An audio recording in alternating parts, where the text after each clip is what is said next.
ጤና ይስጥልን። እንዴት ናችሁ? ባላችሁበት ሁሉ ሰላምታችን ይድረሳችሁ ብለናል። የሰዓቱን ዜና ይዘን ቀርበናል። አበይት ርዕሶቹን በማስቀደም እንጀምራለን። ፕሬዝዳንት ዘለንስኪ እሁድ ዕለት ከትራምፕ ጋር ተገናኝቶም የሩሲያ ጦርነት ስለመቋጨት ላይናገሩ መሆኑ ታውቋል። ትራምፕ እስራኤልን ተከትሎ ለሶማሌላንድ እውቅና እንደማይሰጡ ተናገሩ። በሰፊው እንመለከታለን። ቆይታችሁን ከአፍሪካ ታይምስ ጋር አድርጉ እያል ወደ መረጃዎቻችን እናልፋለን። አብራችሁን ቆዩ። ወደ ቀዳሚ መረጃችን ስንሻገር ፕሬዝዳንት ዘለንስኪ እሁድ ዕለት ከትራምፕ ጋር ተገናኝተው የሩሲያ ጦርነት ስለመቋጨት ሊናገሩ ነው ተብሏል። የዩክሬን ፕሬዝዳንት ቮሎዲሚር ዘለንስኪ አገራቸው ከሩሲያ ጋር እያደረገችው ያለውን ጦርነት ለመቋጨት ለሚደረገው ነገር ነገ እሁድ ከአሜሪካ ፕሬዝዳንት ዶናልድ ትራምፕ ጋር እንደሚገናኙ ታውቋል። ዘለንስኪ ከትራምፕ ጋር በሚኖራቸው ቆይታ በአሜሪካ በተዘጋጀው የሰላም እቅድ እንዲሁም አሜሪካ የደህንነት ዋስትና ስለሚሰጥበት ሁኔታ በሚያተው ሌላ እቅድ ላይ ትኩረት እንደሚያደርጉ ገልጸዋል። አንድ ከፍተኛ የሩሲያ ባለስልጣን ሞስኮ ከአሜሪካ ጋር ድርድር ያደረገችበት ያለው የሰላም እቅድ ፍጹም የተለየ እንደሆነ ተናግረዋል። ዘለንስኪ ሩሲያ ወታደሮቿን የምታስወጣ ከሆነም ዩክሬንም ምስራቃዊን ዶንባስ ግዛት እንደምትለቅ በመግለጽ የድርድር ሀሳብ ማቅረባቸው ይታወሳል። የሩሲያ መንግስት እስካሁን ድረስ ስለዚህ የድርድር ነጥብ አስተያየት አልሰጠም ተብሏል። ቅዳሜ ዕለት ሩሲያ በዩክሬን ኪየቭ ግዛት በከፈተችው አዲስ ጥቃት ቢያንስ አንድ ሰው ጉዳት እንደደረሰበት የአካባቢ ባለስልጣናት ተናግሯል። የጥቃቱ ፍንዳታ ድምፅ ዋና ከተማ ኪየቭ ድረስ ተሰምቷል ተብሏል። የዩክሬን የአየር መከላከያ ኃይሎች ጥቃቱን እያከሸፉ መሆኑን የተናገሩት የኪየቭ ከንቲባ የከተማ ነዋሪዎች ወደ ተዘጋጀላቸው መጠለያዎች እንደገቡ አሳስበዋል። ሩሲያ በዩክሬን ላይ ሙሉ ወረራ የከፈተችው በየካቲት 2014 ዓ.ም ነበር። በአሁኑ ሰዓት ሞስኮ 75 የሚሆነውን የዶኔትስክ ግዛትና የአጎራባቾቹን ሉሃንስክ 99 በመቶ ትቆጣጠራለች ተብሏል። 99 በመቶ ትቆጣጠራለች። እነዚህ ግዛቶች በጥቅሉ ዶንባስክ ተብለው ይጠራሉ። ዩክሬን ጦርነቱን ለመቋጨት በሚደረገው የሰላም ስምምነት ውስጥ የደህንነት ዋስትና እንድትሰጣት ትሻለች ተብሏል። ዘለንስኪ ያቀረቡት አንዱ አማራጭ ሩሲያ በኃይል ለመያዝ ሞክራም ባልተሳካላት የዶንባስ አካባቢዎች ከወታደራዊ እንቅስቃሴ ነፃ የሆነ ነፃም የኢኮኖሚ ሚዛን ማቋቋም የሚል ነው። ዘለንስኪ ዓርብ ዕለት 20 ነጥቦችን የያዘው የሰላም እቅድ 90 በመቶ ማጠናቀቁን ለጋዜጠኞቹ ተናግሯል።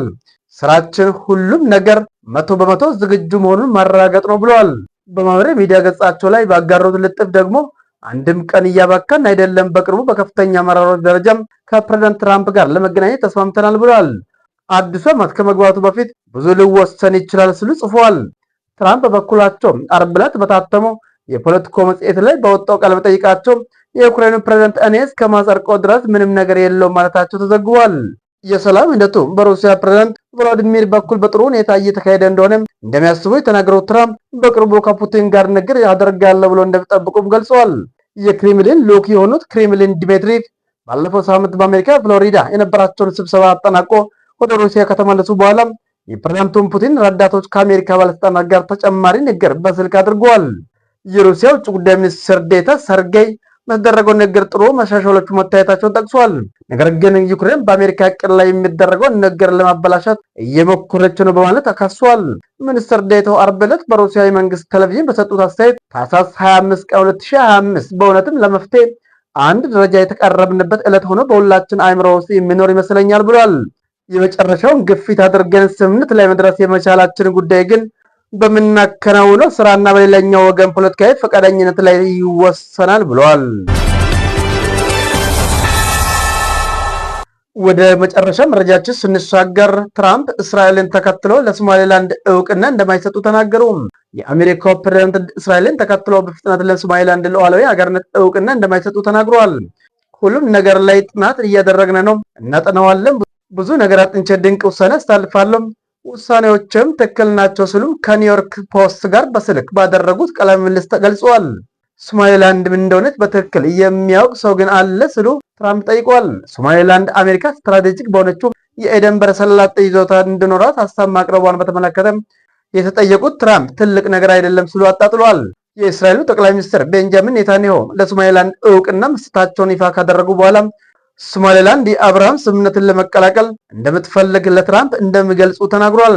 ትራምፕ ግን ሀሳቡ ብዙም እንዳልተዋጠላቸው ጠቁሟል። ከኔታንያሁ ጋር በቀጣይ የሚኖራቸው ውይይት የሚያተኩረው የጋዛ ሰርጥ ላይ እንደሆነ ገልጿል።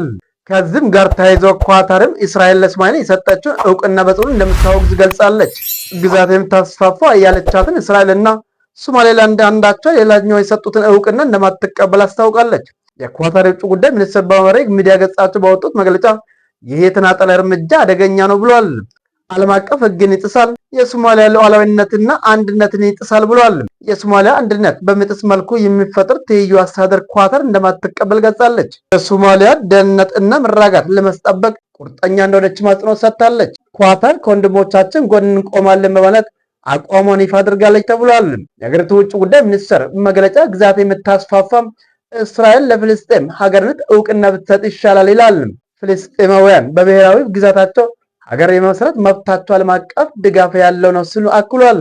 እስራኤል ዓለም አቀፉ ማህበረሰብ መናቋን እንድታቆም እንዲሁም ቀጠናዊ አለመረጋጋት የሚያስከትል ደንታ የለሽ ፖሊሲ ከመተግበር እንድትቆጠብ ኳታር ጥሪዋን አቅርባለች። ውድ የአፍሪካ ታይምስ ቤተሰቦች የሰዓቱን መረጃዎቻችን የደመጣችሁት ይመስል ነበር። ስለተከታተላችሁን እያመሰገን ቻናላችንን ሰብስክራይብ፣ ላይክ፣ ሼር በማድረግ ቤተሰብ እንድትሆኑ እየጋበዝን በዚሁ ተሰናበት። ጤና ይስጥልን ብለናል።